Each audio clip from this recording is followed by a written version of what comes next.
किसी एक की वजह से आप पूरी इंडस्ट्री को नहीं बदनाम कर सकते और 5-6 लोगों की वजह से इंडस्ट्री नहीं चलती। बहुत सारे लोग होते हैं। इनसाइडर आउटसाइडर से ज्यादा जरूरी है कि यार जो एक्टर्स लोग हैं वो एक्टिंग के ऊपर बातें करें तो ज्यादा बेटर होगा। सर्टिफिकेशन होना चाहिए और जैसे ओटीटी पे तो होता भी है, एडल्ट कंटेंट है या व्हाटएवर जो भी है, हर आदमी अपने अपने सुर पे बोलता है। बाला साहब जैसे मैं उस वक्त की जब बात कर रहे हैं, I was trying to find out the things कि वो कौन से नोट पे बोलते हैं। मैंने सबसे ज्यादा मेहनत की थी इस कैरेक्टर के ऊपर।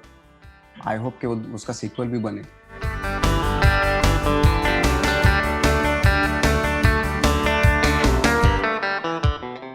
बॉलीवुड जो है हमारे नस नस में भरा पड़ा है। कहीं ना कहीं हमारे पूरे दिन में 2-3 बार बॉलीवुड का जिक्र जरूर होता है।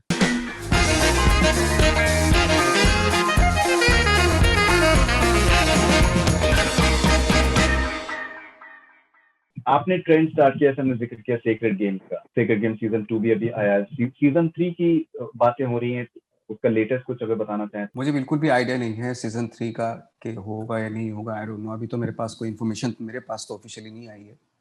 May be, I don't know. जब आएगी तो डेफिनेटली। ओके एंड तो कोई आप सीरीज आप डिस्कस कर रहे हैं अभी किसी डायरेक्टर से या फिर टीम से? अभी मैं सीरीज वीज का तो मैं सोच ही नहीं रहा हूँ क्योंकि मेरा अभी पूरा लाइनअप है पूरे साल का फिल्मों का। तो वो पहले वो खत्म करूंगा, तो सीरीज का तो अभी मेरे दिमाग में बिल्कुल है नहीं। आप एक थिंकिंग एक्टर हैं। आप जब आप मेहनत करते हैं तो आप पूरा एकदम बिल्कुल लग के आप मेहनत करते हैं। हर तरीके से, पूरे तरीके से आप अपने को डूब जाना पसंद करते हैं अपने किरदारों में। लेकिन अभी जैसे हमने इस साल हमने देखा कि जैसे फिल्म इंडस्ट्री के बारे में लोगों की काफी परसेप्शंस हैं कि मतलब बहुत हर किसी की एक ओपिनियन है, चाहे मीडिया की हो चाहे और भी लोगों की है, कि फिल्म इंडस्ट्री को ऐसे बिहेव करना चाहिए, फिल्म इंडस्ट्री में ऐसे लोग होते हैं, फिल्म इंडस्ट्री में ये है। ये जो इतनी सारी इंटरेस्ट है फिल्म इंडस्ट्री में और जो इतना सारा ये है कि भाई ये कंटेंट नहीं आना चाहिए, इसको बॉयकॉट कर दो, इसको ये कर दो, उसको वो कर दो। तो एज एन आर्टिस्ट क्या आपको एक इन सब चीजों से तकलीफ होती है? कुछ कभी कभार घबराहट होती है, डर लगता है कि यार अगर मैंने कोई किरदार किया, पता नहीं उस पर कौन सी कंट्रोवर्सी बन जाए? आई थिंक वो सर्टिफिकेशन होता है, एक सर्टिफिकेशन होना चाहिए। और जैसे ओटीटी पे तो होता भी है, एडल्ट कंटेंट है या व्हाटएवर जो भी है, जैसे आप किड्स का भी है उसको, है ना। जो आप देखना चाहते हैं आपकी मर्जी के ऊपर है। जो देखना चाहें देखें, जो नहीं देखना चाहते मत देखें। बट उस पे सेंसरशिप करना, वो आई थिंक वो कहीं ना कहीं मुझे लगता है कि वो, क्योंकि आप सर्टिफिकेशन हो रहा है ना, तो सेंसरशिप की जरूरत नहीं है। आप सर्टिफिकेट दे दो भी और एडल्ट कंटेंट है। और उसके अलावा जो ये जो दिलचस्पी जरूरत से ज्यादा जो जो बॉलीवुड में रही है, स्पेशली इस साल में, और इतना कुछ लिखा गया, इतना कुछ कहा गया कि बॉलीवुड इंडस्ट्री ऐसी होती है, बॉलीवुड इंडस्ट्री ऐसी होती है, और यहाँ पर मतलब लोगों को साथ में बुरा बर्ताव किया जाता है, और बहुत बहुत बहुत सी, मतलब आई एम श्योर कि आपको पता ही होगा इसके बारे में। तो क्या आपको उससे घबराहट होती है, इन सब चीजों से? हाँ, मतलब किसी कोई अगर एक कोई सपोज एक ने किसी के, देखिए इंडस्ट्री एक ये ग्लैमरस फील्ड है, तो हर हर आदमी का इंटरेस्ट सबसे ज्यादा इसी चीज के ऊपर होगा। क्योंकि ब्रेकिंग न्यूज ये वो सब यहीं से निकलती है, यहीं से बनाई जाती है। तो सबको सब बॉलीवुड जो है हमारे नस नस में भरा पड़ा है। हम शादी ब्याह में भी बॉलीवुड के गाने चलाते हैं, हम देखते हैं, बातें भी वही करते हैं। हमारे पूरा दिन जो है ना, कहीं ना कहीं हमारे पूरे दिन में 2-3 बार बॉलीवुड, मैं आम लोगों की बात बता रहा हूँ, बॉलीवुड का जिक्र जरूर होता है। तो गॉसिप सुनने में लोगों को मजा आता है। और ये आई थिंक 5-6 महीने जो गुजरे वो बहुत अच्छे से गुजारे। बॉलीवुड ने एंटरटेनमेंट दिया बजाय फिल्मों के। इस तरह की गॉसिप से बहुत अच्छा एंटरटेनमेंट हुआ लोगों का, which is good. But I think इस तरह से वो करना कि इंडस्ट्री में सारी गलतियां, मतलब पूरा सब कुछ गलतियां इंडस्ट्री में है, वो कहना थोड़ा सा गलत लगता है। क्योंकि किसी एक की वजह से आप पूरी इंडस्ट्री को नहीं बदनाम कर सकते। और 5-6 लोगों की वजह से इंडस्ट्री नहीं चलती। बहुत सारे लोग होते हैं। आप बदनाम करने से पहले आप थोड़ा सा ये देख लीजिए कि उस इंडस्ट्री में बहुत सारे लोग जो उसमें मेकअप आर्टिस्ट भी होते हैं, एक्शन डायरेक्टर्स भी होते हैं, कॉस्ट्यूम डिजाइनर्स भी होते हैं, और बहुत से आप हैं, हम हैं, है ना। इस वजह से इंडस्ट्री है, नॉट के 4-5 स्टार्स की वजह से इंडस्ट्री है। बहुत सारे लोगों की वजह से इंडस्ट्री है। उनके बारे में थोड़ा सोचना चाहिए, क्योंकि वो एज पे रहते हैं। अगर आप ये खत्म कर देंगे इंडस्ट्री, तो बहुत हजारों लाखों परिवार जो है वो तबाह हो जाएंगे, बर्बाद हो जाएंगे। आपने जब रात अकेली के लिए हमने जब आपका इंटरव्यू किया था, आपने बहुत अपने कमाल की बात कही कि ये इनसाइडर आउटसाइडर बेसिकली कुछ नहीं होता है। ये बेसिकली मेरिट जो है वो डिसाइड करती है, बिकॉज बहुत से आउटसाइडर्स भी हैं, वो भी मीडियोकर हो सकते हैं और होते हैं। बिल्कुल, ऑफकोर्स तो होते सिर्फ हैं। ये कहना कि वो आउटसाइडर जो है वो सिर्फ 100% खरा सोना ही निकलेगा, तो वो तो सही नहीं है।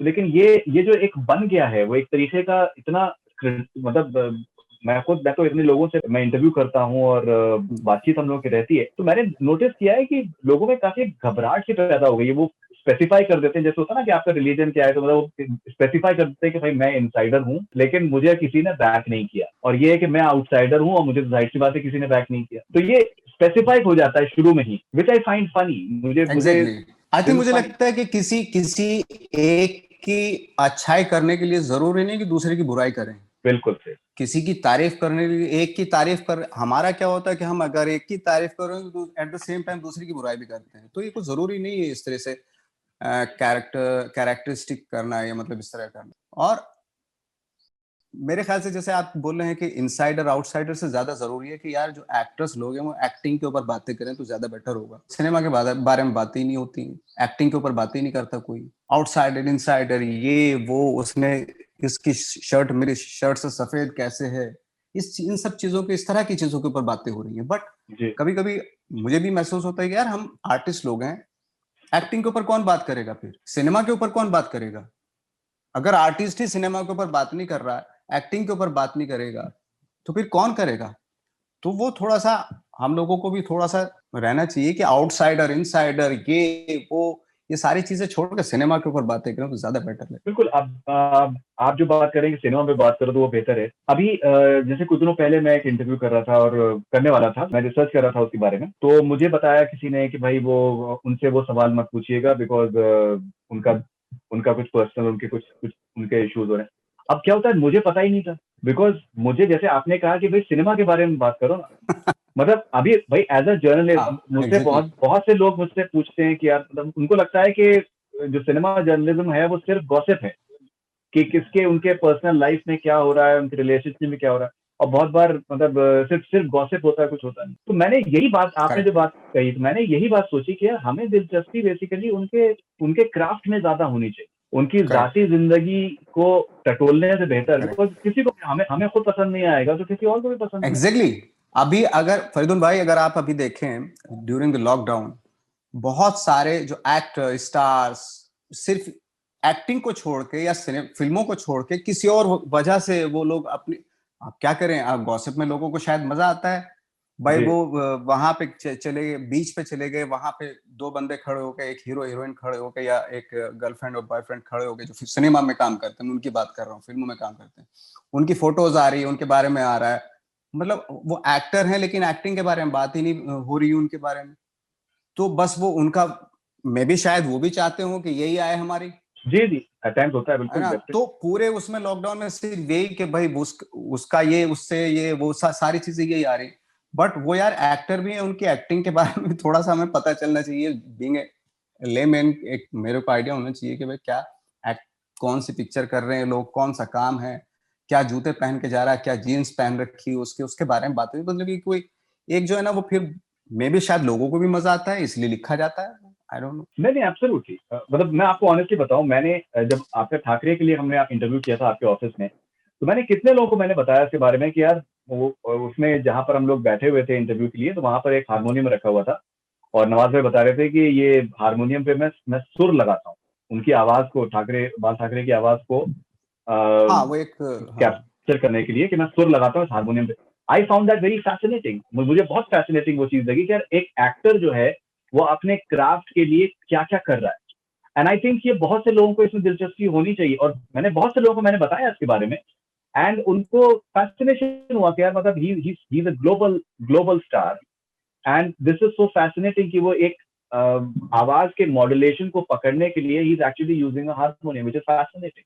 सो why can't we discuss those things more? Exactly I exactly think we should. बहुत सारी चीजें ऐसी हैं एक्टिंग में, बहुत सारी ऐसी चीजें हैं, एक्सरसाइजेज हैं जो सुर पकड़, एक सुर होता है ना, एक सुर पकड़ना है मुझे, एक नोट पकड़नी है, कि हर आदमी अपने अपने सुर पे बोलता है। बाला साहब जैसे मैं उस वक्त की जब बात कर रहे हैं, I was trying to find out the things कि वो कौन से नोट पे बोलते हैं। मोस्टली एक आदत होती है ना, हर आदमी की अपनी एक आदत होती है, तो वो पकड़ने की कोशिश कर रहा था मैं। तो वो मुझे लगा कि आई थिंक, सुनता था उनके वीडियो, सुनता था, हारमोनियम पे प्रैक्टिस करता, तो करते करते करते एक दिन आ ही गया वो चीज पकड़ में। कोई भी करता है जब थोड़ा मेहनत करता है, थोड़ा समझ के मेहनत करता है, तो चीजें पकड़ में आती हैं, ऐसी बात नहीं।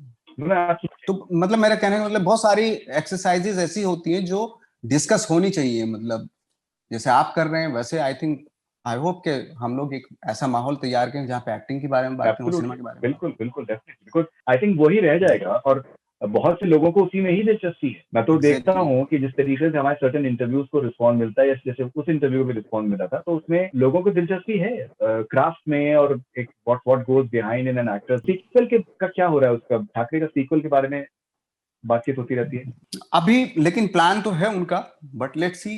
अभी तो इतना लंबा लॉकडाउन हो गया, तो अभी थोड़ा सा लोग सोचेंगे। तो आई थिंक, आई होप के मुझे तो बहुत अच्छा लगेगा, क्योंकि मैंने सबसे ज्यादा मेहनत की थी इस कैरेक्टर के ऊपर। आई होप के उसका सीक्वल भी बने। नवाज भाई, आपने ये साल हमने ये भी देखा कि आप अपने गांव में थे और आपने खेती भी करी है। क्या सीखा आपने? बिकॉज हमने वो विजुअल्स आपके देखे, बिकॉज जो किसान है उसके जो जो सोचने का तरीका है वो बहुत ही मुख्तलिफ होता है आम लोगों के कंपैरिजन में। तो आपने क्या क्या सीखा आपने वो खेती करके? वो हमने पानी के विजुअल्स देखे आपके, क्या पानी पानी में धो रहे हैं अपने शाम में खेती करने के बाद। एक्चुअली पानी पे वो मेड़ होती है कि पानी इस तरफ ना निकल जाए, तो जो बोरे होते हैं प्लास्टिक के, जो बोरे वो लगा दिए जाते हैं, ताकि पानी अपने सही करेक्ट डायरेक्शन में चला जाए। इधर उधर जहाँ जरूरत नहीं है वहां भी चला जाए, ऐसा ऐसा नहीं होता। तो थोड़ा सा कभी कभी मेड़ पे जो है ना, वो प्लास्टिक के बोरे बांध देते हैं, वो यही होता है। तो मजा तो आता है ऑफ कोर्स, क्योंकि मेरी तो हम लोग शुरू से फार्मिंग करते आए हैं। पहले बाप दादा करते थे, फिर मैंने शुरू की, जब तक मैं अपने गांव में रहा मैं करता रहा। उसके बाद मैं निकल गया तो छोटे भाई कर रहे हैं। एक थी हैबिट है, जाके खुद ब खुद मन करने लगता हो। इस दौरान तो जब लॉकडाउन हुआ तो बड़ा मन करता था जाके, क्योंकि काफी टाइम में मुंबई में रहा लॉकडाउन के टाइम पे, तो बिल्कुल बंद सा गया था। फिर थोड़ा सा रिलीज हुआ था लॉकडाउन, उसके बाद में चला गया था गांव। तो सीधा मैं पहले खेत गया, और थोड़ी सी ब्रीदिंग नॉर्मल सी हुई जाके वहां पे, तो थोड़ा सा लगा कि हाँ, हाँ इंसान हूँ टाइप। एंड नवाज भाई, आपकी आने वाली फिल्मों के बारे में अगर कुछ बताना चाहें। मैं एक संगीन कर रहा हूँ जिसकी जनवरी से गोवा में शूट होगी, और उसके बाद मेरी एक फिल्म रह गई थी, जोगी राजू कुशाल नंदी की फिल्म है। बोले चूड़ियाँ जो मेरे भाई ने की थी, उसका थोड़ा सा कुछ हिस्सा बाकी है। और उसके बाद लेटर ऑन पूरे साल तक फिल्म है, but I will let you know the letter, जो भी है बताता रहूंगा बीच बीच में। बिल्कुल बिल्कुल। नवाज भाई, एज ऑलवेज बहुत अच्छा लगा आपसे बात करके। एंड हर साल की तरह 2020 में भी आपने झंडे गाड़े हैं, एक ऐसे साल में जो कि बहुत मुश्किल रहा है बहुत से लोगों के लिए, बट ऑफ कोर्स। आपने रिपीटेडली आपके क्रिएशंस आए हैं, लोगों को पसंद आए हैं। और ये जो एक बदलती दुनिया है, जो कि दुनिया डेफिनेटली बदल चुकी है, आई थिंक, जैसे आपने कहा कि आप ए लिस्ट स्टार हैं, विच यू आर। एंड 2021 से हम देख सकते हैं कि जो आपका स्टारडम है वो सही, उसकी जो वक्त है वो शायद आपको अब और ज्यादा मिलने वाली है, बिकॉज दुनिया डेफिनेटली बदल चुकी है। एंड ये बहुत से लोग इस चीज को समझ रहे हैं। बहुत बहुत शुक्रिया, एंड नया साल आपको मुबारक हो, and all the best wishes. आपको भी बहुत बहुत thank you. Thank you very much.